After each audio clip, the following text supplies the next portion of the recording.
מגמר צבע אדום. אמא ואבא מסתכלים בשמיים אם יש צבע אדום.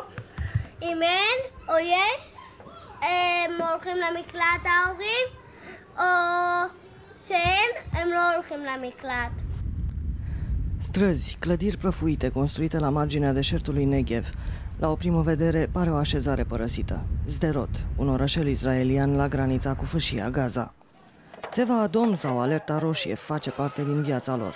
Rachetele Qassam, trase de organizația palestiniană Hamas, pot lovi oricând. La Sderot ai doar 15 secunde ca să fugi pentru viața ta.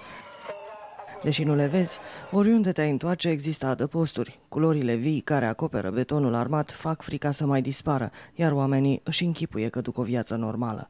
Liniștea este însă apăsătoare. Prima lecție învățată la Sderot: nu folosești niciodată centura de siguranță. Nu lași aparatul de radio să meargă și ferestrele să fie deschise. Asta pentru a putea auzi alarma. Școlile, grădinițele și toate clădirile administrative sunt adevărate buncăre. Locuințele au toate adăposturi. Pereți groși de aproape 1 metru le protejează. Când se dă alarma, copiii știu ce au de făcut. כשצבע אדום, אז זורקים עלינו פצצות, וכשזורקים פצצות הולכים למקלט. Se joacă acum și se pregătesc pentru anul nou evreiesc, însă ochii lor spun totul.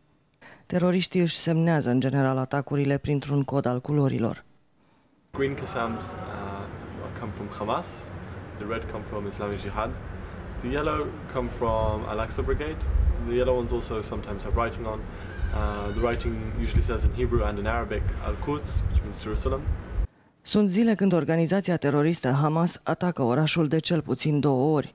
Numai anul acesta s-au tras aproximativ 400 de rachete.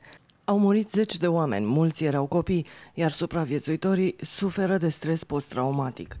Din Sderot pentru Telejurnal, Ioana Dumitrescu și Mihai Florea.